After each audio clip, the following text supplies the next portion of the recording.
मामी और उसकी 4 सहेलियों ने शराब पीकर भांजे के साथ कुछ ऐसा कर दिया, उसको सबसे पहले निर्वस्त्र किया और फिर दोस्तों इतना खेला कि यहाँ पर जान चली जाती है एक इंसान की।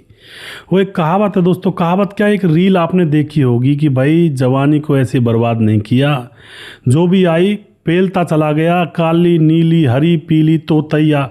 तो ऐसा इस लड़के के केस में होता है दोस्तों। अजीब लग रहा होगा आपको ये, लेकिन आगे जब कहानी को आप पूरा देखोगे तो सच निकलेगा। तो यहाँ पर क्या हुआ था उस लड़के के साथ, जो भांजा था, जिसके साथ मामी की 4 सहेलियों ने उसको एक दिन कमरे के अंदर निर्वस्त्र कर दिया था और मामी खड़ी खड़ी देख रही थी और फिर मामी ने भी अपना काम पूरा कर लिया था। और दोस्तों उसके बाद लड़के की जो हालत होती है ना, बाद में जब इस कहानी का अंत होगा तो आंखों में आंसू आ जाएंगे। दरअसल पुणे के बंगले में अधिकारी की पत्नी शालिनी उसका नाम था, वह किट्टी पार्टी किया करती थी और आज किट्टी पार्टी वहाँ पर चल रही थी। 3 से 4 महिलाएं उसके साथ थी। शराब पार्टी, आधे कपड़े पहने हुए थे, डीजे वगैरह बजा करके मज़े से म्यूजिक चला करके डांस चल रहा था। एक लड़का ट्रे में कुछ खाने के लिए उन औरतों के लिए लेकर आता है, तो वह औरतें उस लड़के को देखती रह जाती हैं और अब आरती से पूछती हैं, शालिनी से पूछती हैं कि ये कौन है। शालिनी कहती है कि मेरा भांजा है।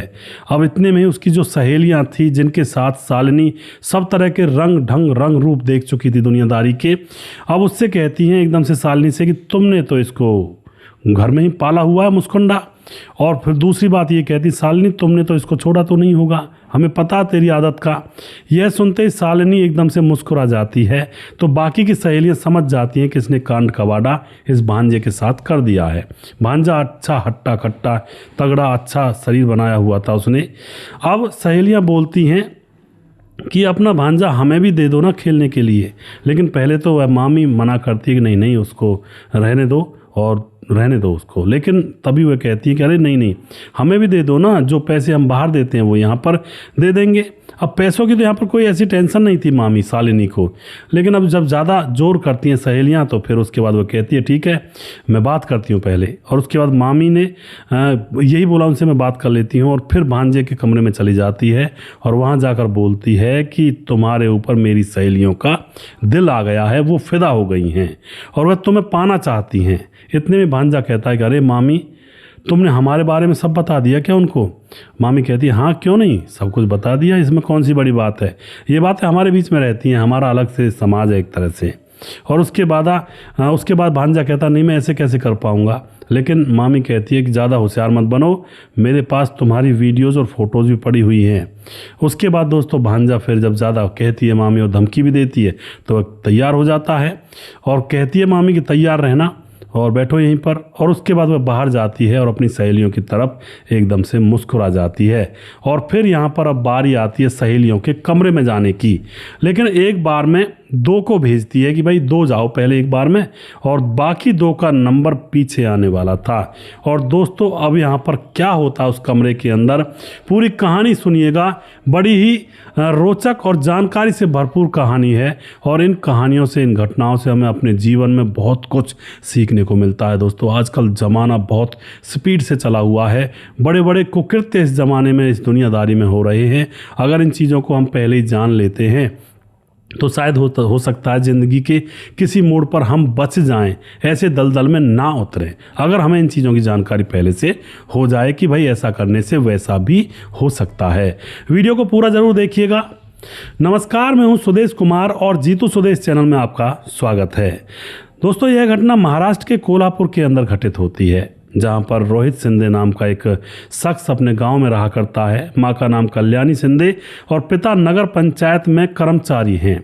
और जो रोहित शिंदे होता है पढ़ने में बहुत होशियार होता है और MBA करना चाहता है। अब MBA से पहले की पढ़ाई तो उसकी हो चुकी है, लेकिन पारिवारिक स्थिति बहुत ख़राब है, माँ बाप उसको पढ़ा नहीं सकते हैं आगे। तो जो उसकी मम्मी होती है कल्याणी शिंदे, वो बहुत परेशान सी है कि भाई बेटा पढ़ना चाहता है, हमारी औकात पढ़ाने की है नहीं आगे।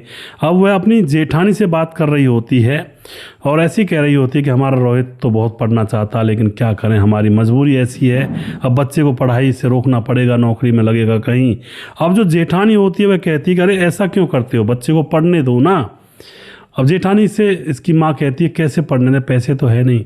तो जेठानी कहती है पैसों की चिंता मत करो, मेरे भाई के पास इसको भेज दो और मैं अपने भाई से कह दूंगी इसकी फ़ीस वगैरह भर देगा, और उनके पास काफ़ी पैसा, ऐसे वो गरीब नहीं है, और पैसों का तो ये समझो समंदर है वहाँ पर। अब तो यहाँ पर यह माँ मान जाती है और रोहित शिंदे को जेठानी के भाई के घर भेजने की तैयारी हो जाती है। तुरंत रोहित शिंदे जो होता है अपने कपड़े लत्ते लेकर के पहुँच जाता है, और जैसे वह जेठानी के भाई के घर पहुँचता है महाराष्ट्र के कोल्हापुर में, तो वहाँ पर जो उसकी मामी मिलती है, यानी कि मामा लगा जेठानी का भाई इसका, और जेठानी के भाई की पत्नी इसकी मामी लगी।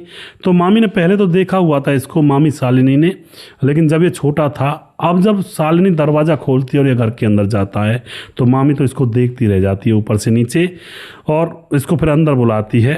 और दोस्तों यहाँ पर यह जो मामी थी इसका नाम था शालिनी, उम्र 35 साल, और इसका जो पति था मामा वह 1 क्लास का अधिकारी था और बहुत बिजी रहा करता था, तो घर में मामी ही रहा करती। और इधर जो रोहित ये भांजा था इसकी उम्र 24 साल, इस तरह का उम्र का डिफरेंस था इनकी उम्र में। अब जब भांजा इसके घर पर चला जाता है तो अब शालिनी उसको बिठाती है, चाय पानी पिलाती है, और जो शालिनी मामी होती है वह खुले स्वभाव की थी, कपड़े ऊपर आधे बाधे पहनना, और वह अपने पति से कहती भी है कि देखो यहाँ पर रोहित को बुला लिया तुमने, मैं तो बस कपड़े भी नहीं पहन पाऊंगी ढंग से।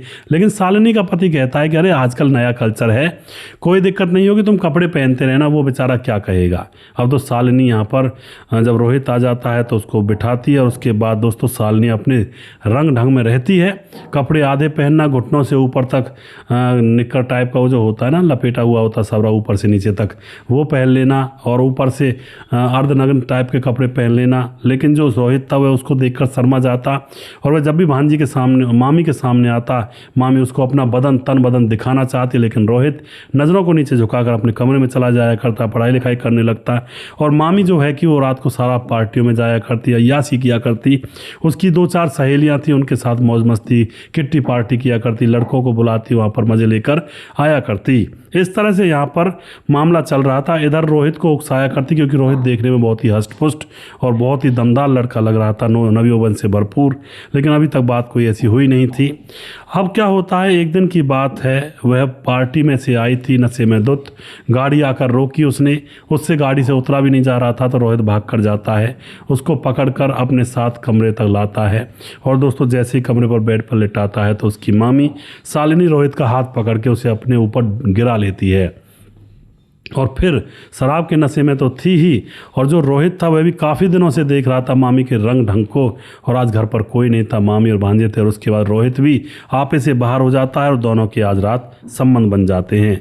सुबह जब होती है तो रोहित को अफसोस होता है कि मैंने गलत कर दिया। सुबह होते ही मामी से कहता, मामी आई एम सॉरी, मुझे माफ़ कर देना, गलती हो गई और गलती में बहक गया, आपने नशा किया हुआ था और आपने मुझे खींचा और ऐसा हो गया। लेकिन मामी हंसती है, मुस्कुराती है, कहती है अरे ये आजकल नया ज़माना चला हुआ है, ये कोई बड़ी बातें नहीं होती हैं, ये बहुत छोटी सी बात है।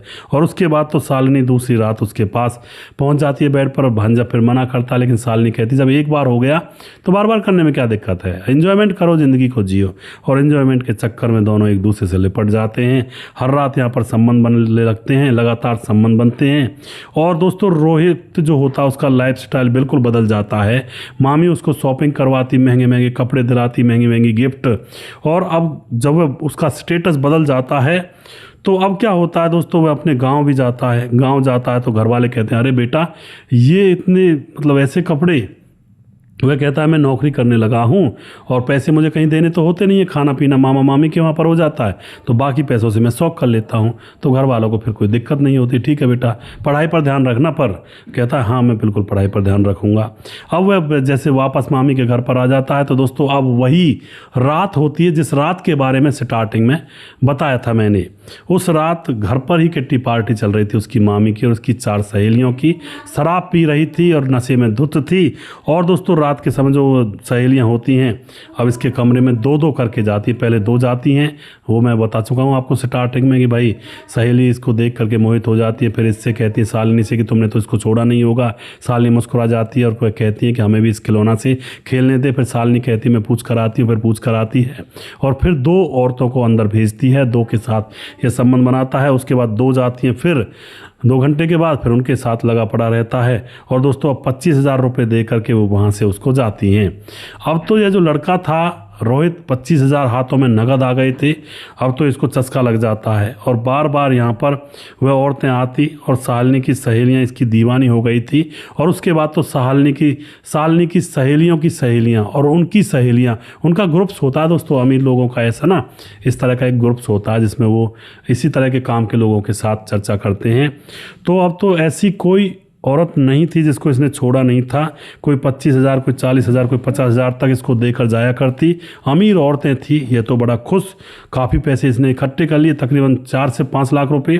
और जो इसकी मामी थी उसको पैसों से कोई लेना देना था नहीं, वो तो खुद ही बहुत अमीर थी। अभी अपने पैसों को एक बैग में रखता जा रहा था। 4 से 5 लाख रुपये, 5 से 6 लाख रुपये, 7-8 लाख रुपये इसने इकट्ठे बहुत ही कम समय में कर लिए थे। तकरीबन 1 महीने के अंदर अंदर इसने 6 से 7 लाख रुपये इकट्ठे कर लिए थे। बहुत बड़ी बात थी इतने पैसे कमाना दोस्तों, लेकिन वो रास्ता गलत था। अब तो पैसों को देखे और इधर अपना मौज मस्ती इसकी चल रही है, फिर पढ़ाई लिखाई कौन ही करे।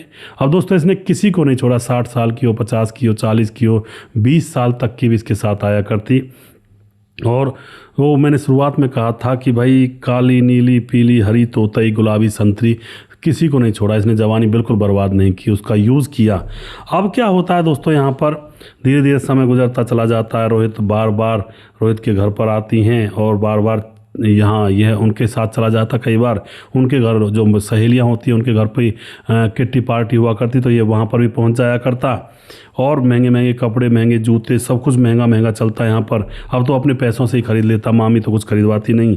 और दोस्तों अब यहाँ पर क्या होता है, अब रोहित फेल हो जाता है अब पढ़ाई लिखाई में, और वह फेल होकर उसको छुपा लेता, घर वालों को नहीं बताता है।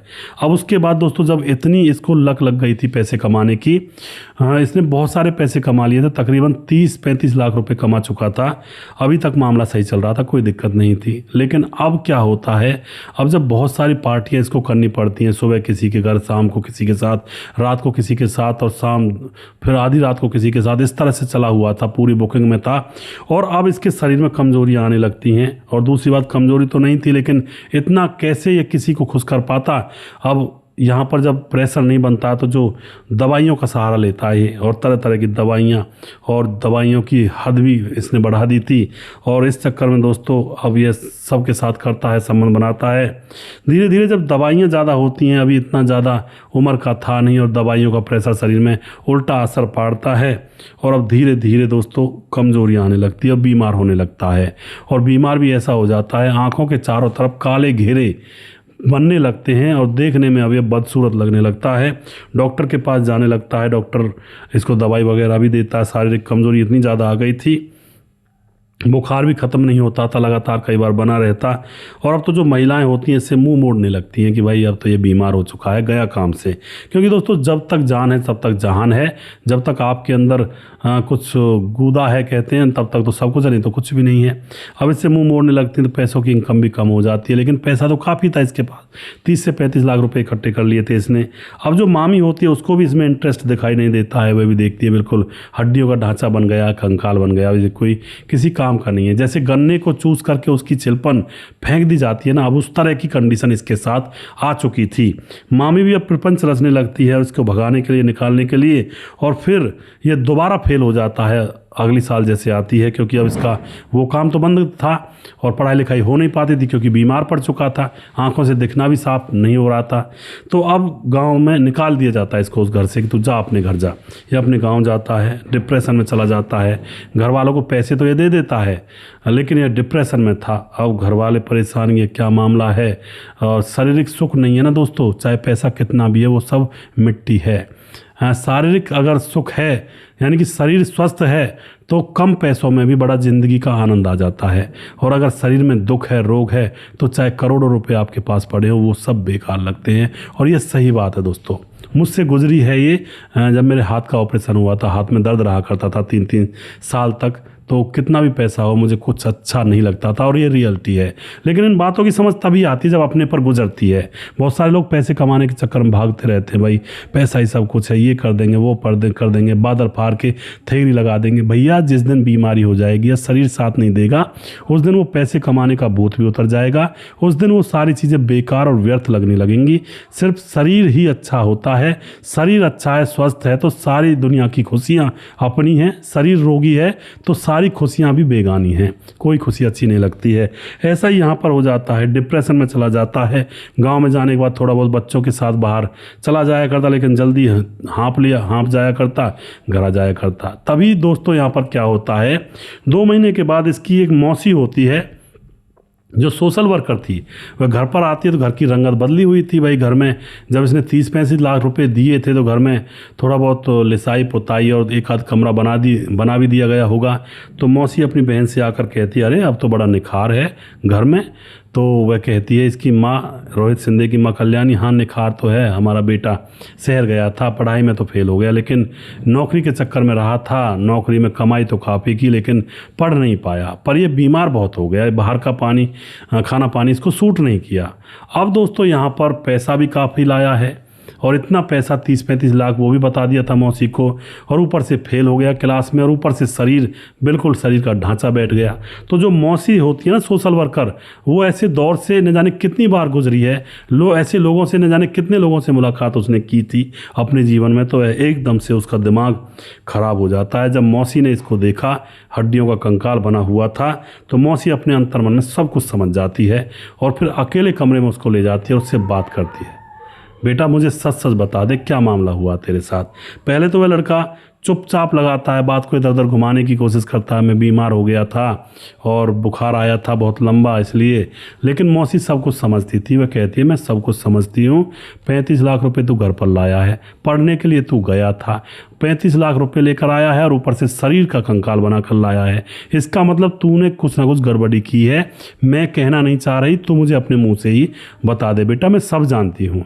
अब तो यह बात जब इतनी गहराई तक उसके दिल तक किसी ने कही, तो दोस्तों उसकी आंखों से आंसू आने लगते हैं, और रो रो करके सारी कहानी अपनी मौसी को बताता है। मौसी, मैं मामी के यहाँ पर गया था तो उसने मेरा ऐसा फ़ायदा उठाया, मुझे भी चस्का लग गया, मुझे भी अच्छा लग रहा था, और उसके बाद कितनी ही औरतें मेरे पास लाई गई, और कितनी ही औरतों के पास मैं किट्टी पार्टी के लिए भेजा गया, और पैसे काफ़ी मिलते थे, ये पैसे वही हैं, वहीं से इकट्ठे हुए हैं।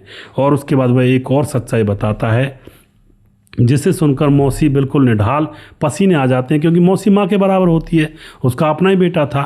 वह कहता है कि मौसी एक बात और बताना चाहूँगा, मैंने किसी को नहीं बताया घर वालों को, मैंने वहाँ पर जब चेकअप किया था, डॉक्टर ने ब्लड टेस्ट किया था, जब बुखार नहीं उतर रहा था तो डॉक्टर ने बताया था तुझे एड्स हो गया है और तू ज़्यादा दिन का मेहमान नहीं है। यह सुनकर के मौसी को पसीने आ जाते हैं और हाल बेहाल हो जाती है। और फिलहाल दोस्तों वह आखिरी सांसें गिन रहा है, और मौसी ने सारे घर वालों को बता दिया और सारी जगह पर ये बात फैल गई, और इस तरह से इस लड़के की ज़िंदगी ख़राब हो गई। पढ़ाई के लिए जाने से पहले हष्ट पुष्ट था, जिम किया करता था, बॉडी बिल्डर था, लगता था बड़ा सुंदर लगता था, लेकिन जब उधर से आया तो बिल्कुल सूख करके छुआरा बन चुका था, कुछ रहा ही नहीं था इसके अंदर। इस तरह का कारनामा यहाँ पर इस लड़के के साथ हो गया था, और फिलहाल वह आखिरी सांसें गिन रहा है। दोस्तों एड्स में बचता थोड़े इंसान, जब इतनी लेवल पर तक इंसान का शरीर गिर जाए तो फिर तो मुश्किल होता है बचना। तो दोस्तों इस कहानी से क्या सबक मिला? इस कहानी से यही सबक मिला, जो टॉर में आकर के जो कुछ लड़के होते हैं ना 22-25 साल के या 18 से 25 साल के बीच में, तब तक दिमाग तो इतना ज़्यादा होता नहीं है कि आगे क्या होगा क्या नहीं होगा, उड़ती जवानी चढ़ती धूल वो कहते हैं, मैं बोल नहीं सकता इतना गंदा वर्ड है। तो उस दौर में ऐसा लगता है कि दुनिया कर लो दुनिया मुट्ठी में, सब कुछ जो होगा हमारे हिसाब से होगा, हम ही इस दुनिया के शहंशाह हैं, ये कर देंगे वो कर देंगे, मज़े भी ले जाएंगे, किसी को पता भी नहीं लगेगा, ये होगा वो। ये चीज़ें लगती हैं 18 साल की उम्र से लेकर 25 साल के लड़कों को, और लड़कों लड़कियों को भी। और दोस्तों जैसे जो उम्र बीतती है, उम्र आती है ना, जब होश आता है कि भाई ज़िंदगी में बहुत मुश्किल है जीना, गुजारा हो जाए, वही बहुत बड़ी बात है, ये विचार तब नहीं आते हैं 18 से 25 साल की उम्र में।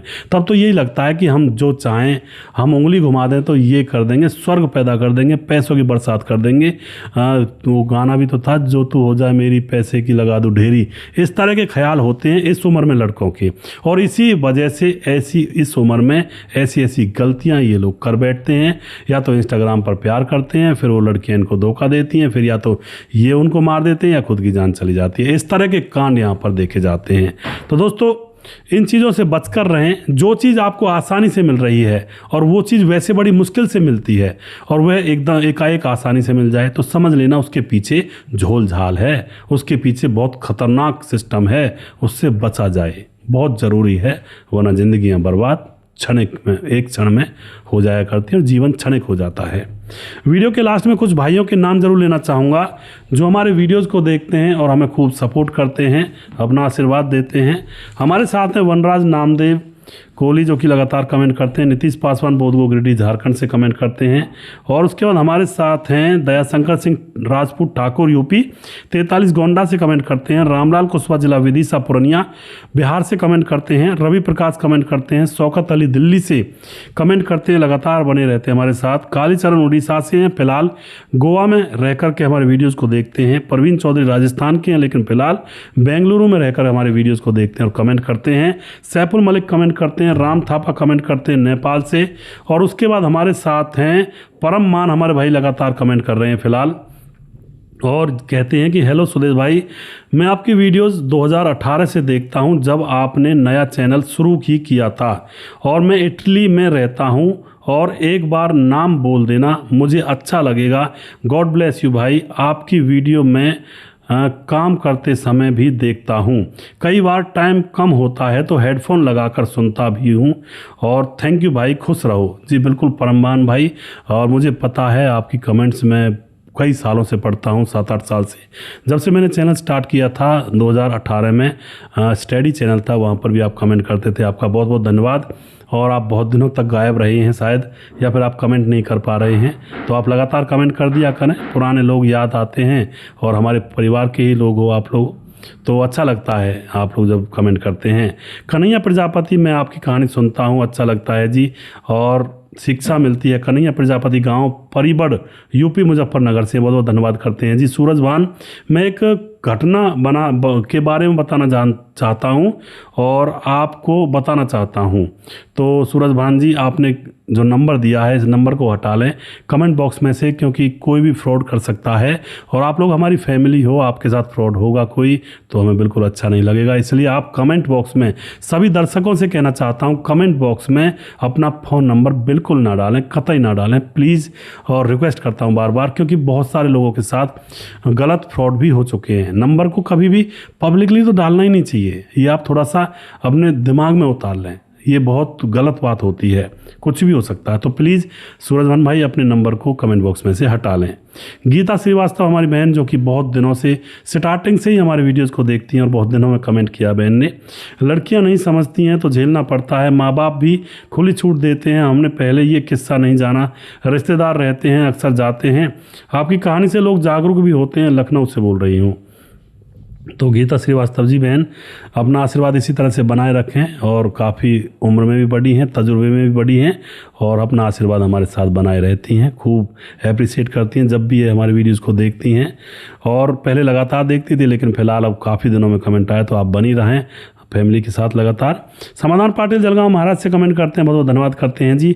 महेंद्र कुमार कमेंट करते हैं, अपने बच्चों को, सभी लोगों को अच्छे से देखभाल करनी चाहिए, जी बिल्कुल जी। और उसके बाद स्वपन डे कमेंट करते हैं, डॉक्टर शेषपाल सिंह शेष कमेंट करते हैं, धन्यवाद, बहुत अच्छी वीडियो है जी, बहुत बहुत धन्यवाद करते हैं जी। पुष्पा सिंह कमेंट करते हैं, मज़ा लेने के लिए तो प्यार करते हैं लोग, जी बिल्कुल जी। राजीव कुमार कमेंट करते हैं, सूरज कुमार मंडल कमेंट करते हैं, आपका वीडियो बहुत बड़ा होता है, थोड़ा छोटा बनाया करो सूरज भाई, वीडियो के बहुत सारी चीज़ें कहनी होती हैं और एक कहानी का प्रारूप बनाना पड़ता है, तो इसलिए वीडियो बड़ा हो जाता है। अगर मैं ऊपर ऊपर से बता दूंगा तो फिर ये तो एक हेडलाइन हो जाएगी, जैसा आप न्यूज़ में पढ़ते हो या देखते हो न्यूज़ चैनल पर कि वहाँ पर ये घटना हो गई और बस ख़त्म।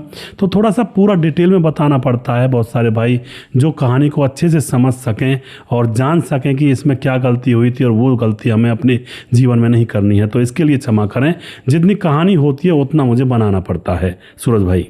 उसके बाद टिंकू कुमार कमेंट करते हैं, भैया मेरा भी नाम लिया करो यार। भैया बिल्कुल जी, आपका नाम लिया मैंने। मुरली कुमार कमेंट करते, सर मेरा नाम ले लो मुरली कुमार, मैं हर वीडियो में कमेंट करता हूं। जी बिल्कुल मुरली भाई, आपका नाम भी लिया है। सुजीत कुमार कमेंट करते हैं। मोहम्मद जहांगीर हमारे भाई कमेंट करते हैं, सर आप बहुत सीख देने वाली कहानी सुनाते हो। बिहार मोतिहारी जिला से हूँ, मुंबई में काम करता हूँ। जी बिल्कुल जी जहांगीर भाई, और लगातार बने रहते हैं हमारे भाई हमारे साथ। विमलेश कुमार कमेंट करते हैं, विमल कुमार भाई जय हिंद। विमल कुमार कहाँ थे भाई साहब, कई महीने हो गए और आपका कमेंट देखने को नहीं मिला है, आप लगातार बने रहा करें। धीरज बनवाल कहते हैं 2019 से वीडियो बना रहे हो भैया जी, मैं लॉकडाउन में बहुत सुनता था आपके वीडियो। हाँ धीरज भाई, 18 से बना रहा हूँ वैसे तो, और शायद आपने 2019 में देखना चालू किया होगा। तो बहुत बहुत धन्यवाद धीरज भाई आपका। उसके बाद हमारे साथ गोमाराम खड़ावासरा कमेंट करते हैं, अमर मंडा कमेंट करते हैं, सुजीत कुमार कमेंट करते हैं, गुरुजी राधे राधे। मुरली कुमार कमेंट करते हैं, और उसके बाद स्वपन डे हैं, राम गोसाई कमेंट करते हैं, बीरेंद्र सिंह कमेंट करते हैं, और उसके बाद हमारे साथ परम मान दोबारा से, सर्वेश कुमार मुस्कान कमेंट करते हैं, रजत सैनी हैं, प्रवीण बगल दोबारा, और उसके बाद हमारे साथ हैं अजय फिट एन नाम से आईडी है, जो हमारे वीडियोज़ पर लगातार कमेंट करते हैं और सभी भाई हमारे साथ बने रहते हैं। राम मोहम्मद यासीन लाहौर पाकिस्तान से, और राधे श्याम शर्मा से जयपुर राजस्थान से, और दुर्योधन भाई कमेंट करते हैं, और उसके बाद छगनदास खाडावन राजस्थान से, और एक कमेंट और है उसको भी मैं यहाँ पर पढ़ना चाहता हूँ, वो शायद मुझे यहाँ पर मिल नहीं रहे, उसको मैं अगले वीडियो में पढ़ूंगा। अगला वीडियो बहुत जल्दी फिर से लेकर आऊँगा, तब तक आप खुश रहें, सावधान रहें। जय हिंद, जय भारत।